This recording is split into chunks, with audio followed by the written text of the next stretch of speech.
네, 안녕하세요. 저는 DSBA 연구실의 속박통합과정 이종호입니다.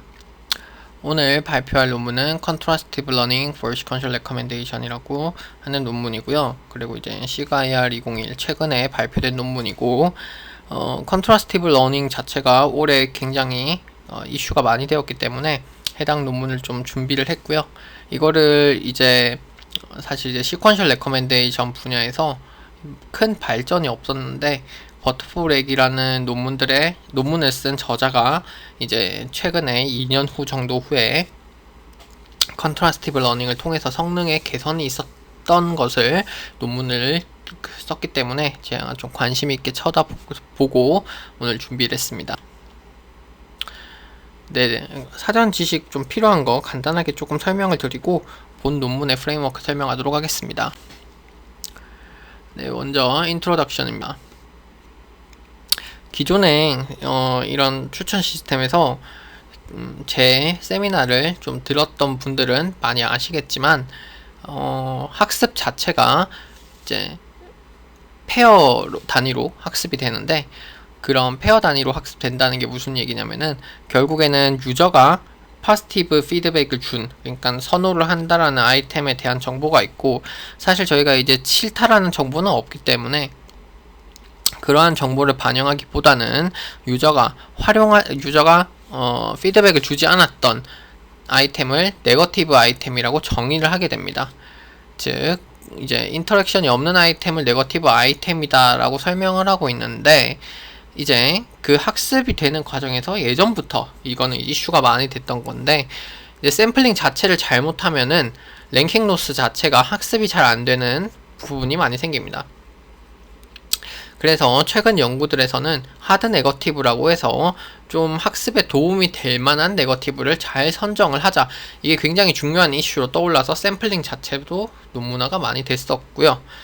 네, 그리고 근데 이렇게 우리가 학습을 시킬 때 이제 사실 유저가 싫다, 제가 앞서 설명했지만 싫다라는 것과 피드백이 없었던 아이템, 그러니까 뭐 중립적인 입장이라고 가정을 해보면은 사실 어떤 사용자가 네거티브라고 표현을 안 했기 때문에 특정 아이템 같은 경우에는 잠재적으로 유저가 좋아할 확률이 굉장히 높은 아이템도 있을 것입니다.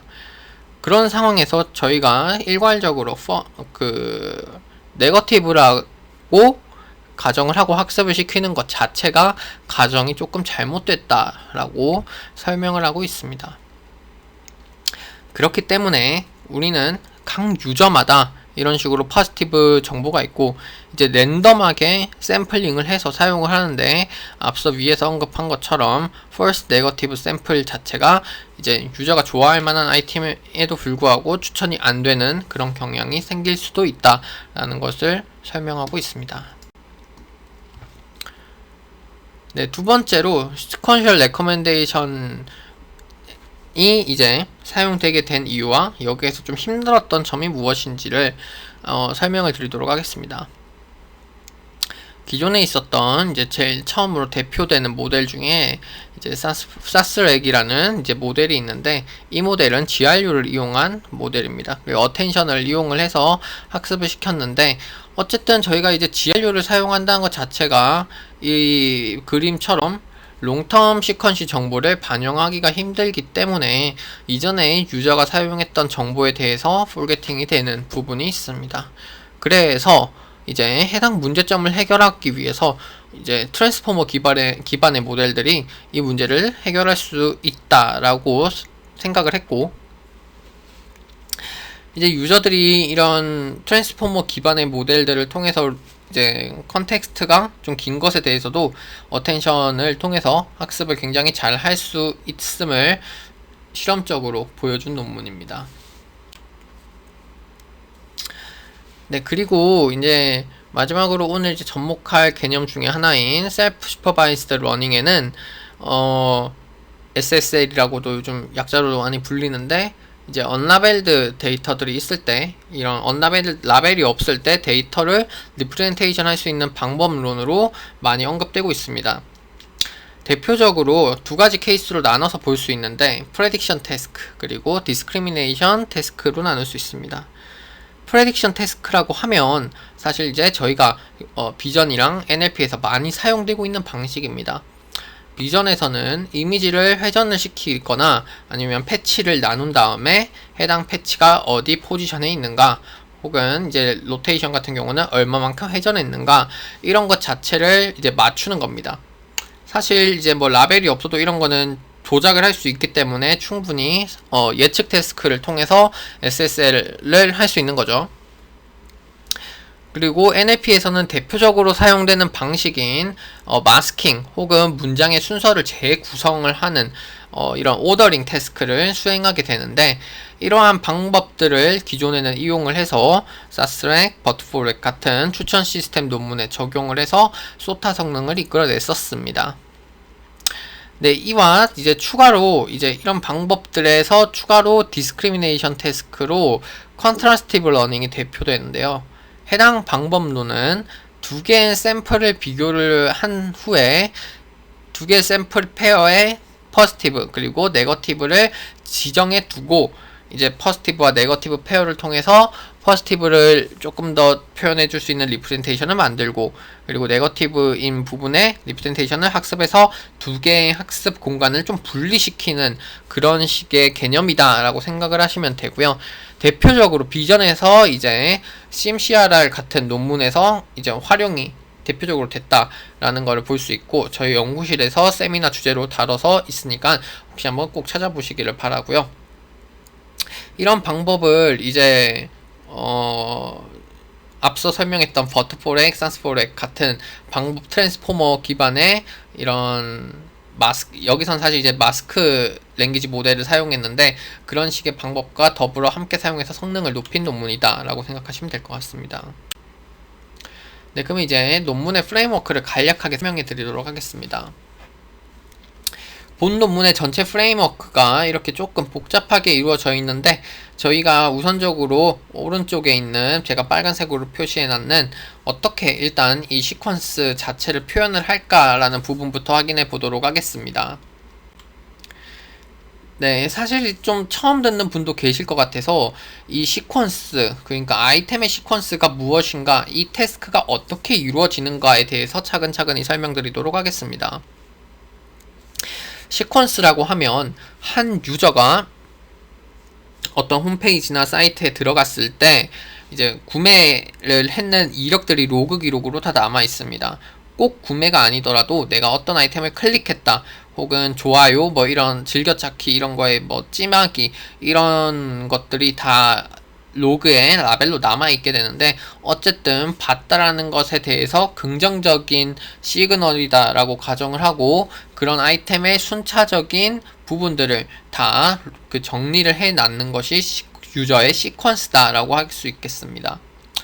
네, 결국은 그러면 우리는 유저를 나타낸다라는 것 자체가, 유저가 이런 아이템의 시퀀스를 가지고 있고 우리는 이런 아이템의 시퀀스를 어떻게 잘 표현을 하면 결국 유저를 표현을 할 수도 있겠다라고 해석할 수 있을 것 같습니다. 태스크 자체는 인풋 시퀀스로 이렇게 t-1 시점까지의 데이터를 활용을 하게 되고요. 결정적으로 마지막에 학습을 시킬 때는 t-1 시점까지의 정보를 인풋 시퀀스에 대표되는 리프레젠테이션을 가지고 t 시점의 아이템을 예측하는, 즉 넥스트 아이템 프레딕션 태스크를 진행하게 됩니다. 뒤에서도 언급하겠지만 t-1 시점의 아이템 하나만 사용하는 게 아니라 결국 인풋 시퀀스의 정보를 전체적으로 담을 수 있는 모델을 사용을 할 거고 리프레젠테이션을 만들게 될 것입니다. 대부분의 이런 시퀀스 데이터들에서 사용되는 방법과 똑같이 너무나도 길게 되면은 최근 엔겔을 선택을 하게 되고요. 짧을 경우에는 제로 패딩을 사용하게 됩니다. 네, 유저의 히스토리를 이런 식으로 타임 스텝에 따라서 순차적으로 정렬된 시퀀스를 사용하게 되고, 자 그러면은 이제 아이템이 제가 여기서 예시로는 1, 2, 3, 4 이런 식으로 적어놨는데, 해당 아이템들은 인덱스만 들어가 있는 상태이고 아이템에는 개별적인 임베딩 매트릭스를 가지고 있습니다. 사실 여기까지 보시게 되면은 우리가 이제 키 인덱스로 이제 인덱스화 되어 있는 NLP 태스크랑 상당히 유사함을 직관적으로 아실 수 있을 겁니다. 많은 트랜스포머 계열의 논문들에서 사용하고 있는 것처럼 포지션에는 이제 시퀀스에 포지션 정보를 주어야 이게 포지션 정보를 있어서 시퀀스의 순차적인 정보를 입력할 수 있기 때문에 똑같이 포지션 임베딩을 사용하게 되고요. 여기서 사용되는 포지셔널 임베딩은 그냥 똑같이 1부터 만약에 맥스 랭스를 n이라고 하면은 D차원의 매트릭스를 만들고 해당 매트릭스, 즉 임베딩 매트릭스가 학습되도록 이제 설정을 했다라고 합니다. 이렇게 한 이유는 사실 기존 모델에서도 이렇게 사용을 했었고 고전적인 트랜스포머에서 사용하는 픽스드 포지셔널 임베딩을 사용을 네, 이제 태스크 자체가 어떤 건지 알았으니까 우리는 이 시퀀스를 통해서 그 어그멘테이션을 어떻게 해서 유사한 시퀀스를 만들어냈는지에 대해서 확인을 해보도록 하겠습니다. 뒤에서 다시 한 번 더 얘기하겠지만 정리를 하면 어그멘테이션은 세 가지 기법을 활용을 하고요. 이렇게 활용될 때 사실 이제 그 추천 시스템에 조금 적합한 어그멘테이션을 조금 더 했다라고 저는 생각을 하고 있고, 이게 조금 NLP에서 사용되는 어그멘테이션 방법이랑 약간 결이 살짝 다른 느낌이 있는데, 이거는 이제 저자들의 주장에 대해서 조금 더 같이 보도록 하겠습니다. 그래서 이제 각 세 가지 방법마다 시퀀스를 표현을 할 건데, 저자들은 이런 의미를 조금 부여하고 싶었다고 합니다. 어그멘테이션이 될 때마다 조금은 다른 정보가 표현되고 보존되기를 원했다라고 하는데요. 그게 어떤 개념인지 하나하나 보도록 하겠습니다. 네, 그리고 이제 근데 이런 어그멘테이션을 하는 과정에서도 근본적인 정보는 변하지 않았으면 좋겠다라는 가정을 하게 되는데요.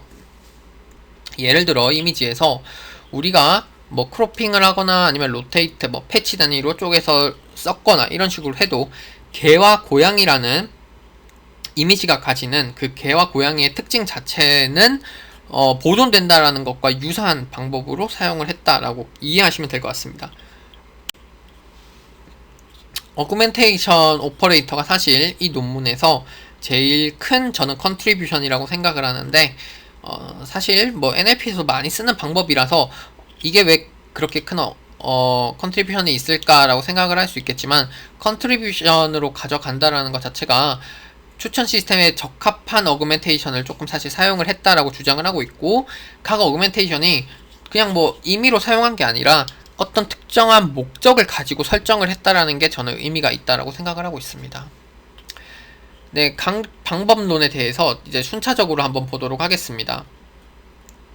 첫 번째로 이제 아이템을 크롭을 하는 건데요.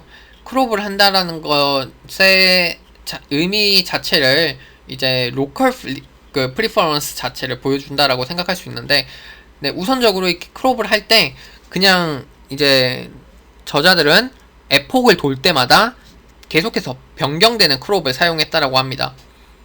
어떻게 보면 샘플링이랑도 비슷한 개념인데, 이제 윈도우 사이즈만큼 자르는 거고, 해당 위에서 고정되는 파라미터, 제가 예시로 C는 2, 이 타오 값을 0.6으로 뒀는데, 사실 이거 자체도 계속해서 바뀌는 값이고, 즉 크로핑 하는 크기와 그 부분이 계속해서 바뀌어서 크로핑을 하는 과정이다 라고 생각하시면 되고, 이렇게 했을 때 롱텀에서는 볼 수 없었던 숏텀, 즉 로컬 프리퍼런스, 유저의 그런 부분적인 특징을 조금 더 잘 찾아낼 수 있을 것이다 라고 생각을 하면서 해당 어그멘테이션을 사용했다라고 합니다. 두 번째는 NLP에서 사실 많이 쓰이는 방식인데, 이제 마스크를 통해서 특정 부분의 아이템을 마스킹을 시키는 방식입니다. 이렇게 했을 때는 이제 사실 이제 롱텀에 대한 정보를 받을 건데, 몇 개를 가려도 유저가 특정 선호도가 있는 유저라면 몇 개를 가리더라도 그 정보가 보존이 될 것이다 라고 생각을 하고 있습니다. 네, 말이 조금 어려울 것 같아서 예시를 살짝 들어서 설명하면, 저 같은 경우는 운동을 좋아해서 운동 관련된 물품을 계속 만약에 많이 봤다라고 가정을 하겠습니다. 그 사이에 저는 뭐 운동뿐만 아니라 음식이나 뭐 다른 것들에 대해서도 많이 좀 쇼핑 기록이 조금 남아있다라고 가정을 해도 사실 랜덤하게 마스킹을 했을 때 결국 이것도 랜덤도 계속해서 바뀌지만 결국 제가 좋아하는 운동에 대한 운동 물품에 대한 글로벌한 프리퍼런스 자체는 변하지 않을 것이다 라는 가정으로 마스킹을 통해서 어그멘테이션을 진행했다라고 합니다. 네, 세 번째로 아이템의 오더를 바꾸는 겁니다. 사실 이제 저희가 순서가 굉장히 중요하다라고도 생각을 할 수 있겠지만 반대로 저희가 쇼핑을 할 때 꼭 A를 보고 B를 본다라는 거는 최근 온라인 쇼핑몰에서 그렇게 유효하지 않다라고 저도 생각을 합니다. 예를 들어서 뭐 비슷한 물건이라고 할 때 A를 샀을 때 꼭 B를 사는 것뿐만 아니라 그냥 반대인 경우도 상당히 많이 존재하거든요. 제가 그리고 클릭을 했을 때 우연치 않게 어떤 것에 이끌려서 클릭을 했을 가능성도 굉장히 높기 때문에 A, B, C라는 순서뿐만 아니라 뭐 B, A, C의 순서를 가지는 유저도 많을 거고 그럴 수도 있을 거라고 저는 생각을 하고 있습니다. 그래서 사람의 클릭 정보 자체가 순서 자체가 항상 똑같지가 않고 외부적인 요소가 존재하기 때문에 그러한 부분에서 조금 로버스트한 모델을 만든다. 이 인터랙션 룰에 대해서 로버스트한 모델을 만들 수 있다라고 생각을 하고 있습니다. 또한 여기서도 얘기를 하는 것은 이렇게 순서를 조금 썩는다 하더라도 제가 만약에 운동하는 아이템에 대해서 좀 봤을 때 순서를 좀 썩더라도 제가 운동하는 것에 좋아하는 것을 이런 프리퍼런스 자체는 변하지 않는다 라고 가정을 하면서 이제 위와 같은 어그멘테이션을 사용했습니다. 사실 굉장히 추천 시스템에 굉장히 어울릴만한 방식이 세 번째 방식이다 라고 생각을 하고 있고요. 저희가 사실 NLP에서는 이렇게 오더를 썩는 거를 보았지만 이렇게 랜덤하게 마구잡이로 많이 썩지 않습니다. 왜냐면 NLP라는 것 자체가 이제 인덕티브 바이어스 개념으로 설명을 하면 사실 어떤 문법적인 요소가 규칙이라는 게 존재하기 때문이죠.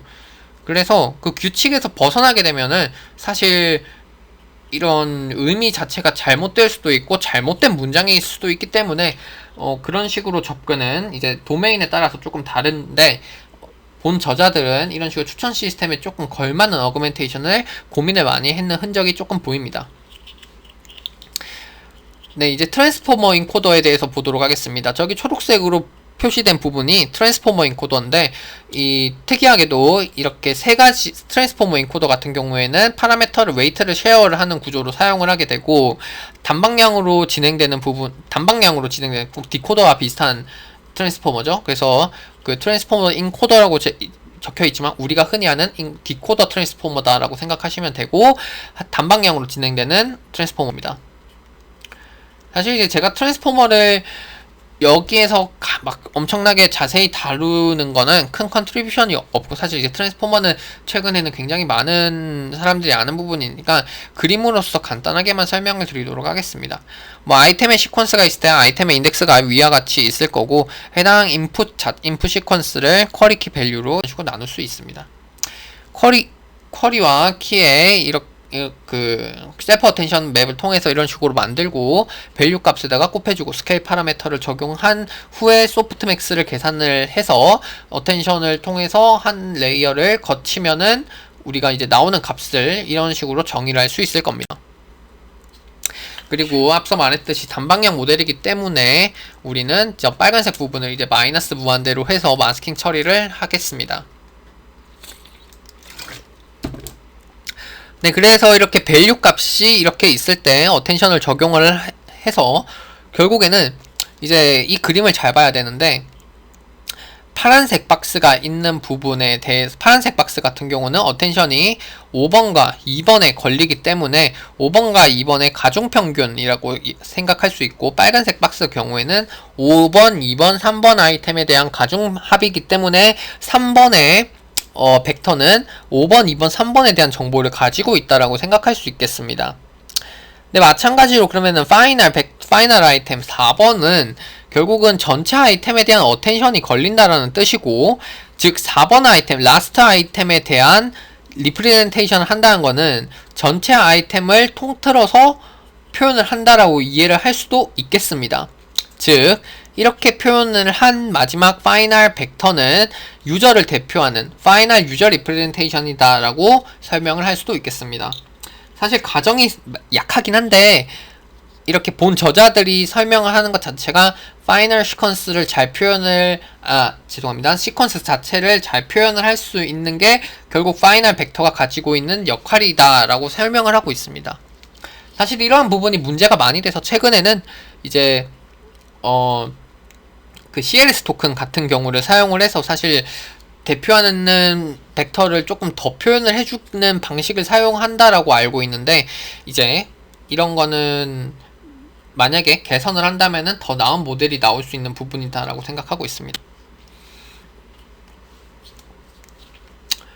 네, 그래서 앞서 했던 방식을 이제 멀티헤드로 해서 이렇게 두 개로 쪼갠 만약 제가 헤드가 두 개라고 하면 이런 식으로 멀티헤드를 통해서 쪼갠 다음에 사용을 할 수도 있을 것 같습니다. 여기에서 사용되는 특이한 기법 중 하나가 오른쪽 아래에 있는 output after dropout인데, 해당 방법은 저희가 기본적으로 알고 있는 웨이트에서 연결되는 부분을 자르는 dropout이랑은 조금은 다르게 인풋 자체를 없애버리는 건데요. 예를 들어서 제가 앞선 설명했던 5, 2, 3 이런 식의 순서로 있었던 아이템의 시퀀스에서 이제 사실 이제 피드포워드, 포인트 와이즈 피드포워드를 사용하기 때문에 5번 넣고 2번 넣고 그런 식으로 해서 5번이 넣었을 때 5번을 표현하고 2번 넣고 2번이 나오고 이런 식으로 해서 왼쪽 매트릭스가 오른쪽 매트릭스 레이어 놈을 거쳐서 나오는 형태인데요. 여기에서 제가 3번을 인풋으로 사용을 하지 않았다라고 가정을 해보겠습니다. 그래서 빼버린 거고 이제 제로로 그냥 치환을 하는 거거든요.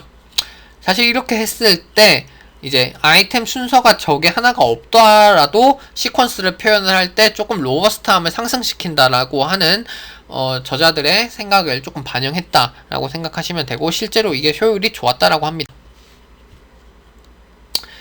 네, 프레임워크를 이제 가장 중요한 부분이 두 가지가 남았는데, 우선 로스 두 개, 컨트라스티브 로스 그리고 레커멘데이션 로스 두 가지를 정의하기 전에 레커멘데이션 로스는 어떻게 정의되는지를 설명하도록 하겠습니다. 앞서 설명했듯이 시퀀스를 대표하는 리프레젠테이션은 파이널 아이템에 대한 벡터를 가지고 온 것이다 라고 설명할 수 있고, 저희가 라벨 값으로 가지고 있는 거는 t 시점 이후에 t 플러스 1 시점의 인베딩 값을 아이템의 인베딩 레이어를 가지고 올 수 있겠죠. 그래서 해당 두 아이템의 여기에서 이제 실제로 사용된 값은 두 개를 내적하고 소프트맥스를 취한 건데, 이제 유사도를 계산한다, 랭킹 값을 계산한다라고 생각하시면 될 것 같습니다. 네, 여기에서 실제로 이제 스칼라 상수값을 통해서 나오게 되는데, 우리가 앞서 넥스트 아이템 자체가 파지티브 라벨 1개 값이 되고요. 나머지 이제 여기 시퀀스에 정의되지 않은, 사용되지 않은 값들, 즉 유저가 피드백이 있지 않는, 즉 클릭을 해보지 않은 아이템들이 네거티브 아이템이 되게 됩니다. 그래서 해당 아이템들을 랜덤하게 100개 정도 샘플링을 해서 네거티브 아이템을 구성하게 되고요. 네, 이렇게 해서 학습을 시켜서 넥스트 아이템의 파지티브 아이템 같은 경우는 스코어가 높게, 네거티브 아이템 같은 경우는 스코어가 낮게 나오도록 합니다. 네, 레커멘데이션 로스를 확인했으면은 그 다음에는 컨트라스티브 로스를 확인할 건데요. 컨트라스티브 로스 같은 경우에는 앞서 제가 얘기했던 세 가지 어그멘테이션을 잘 기억해 주시길 바랍니다. 어그멘테이션이 된 제가 왼쪽의 부분과 오른쪽 부분이 있는데, 우선 왼쪽 부분부터 한번 확인해 보도록 하겠습니다.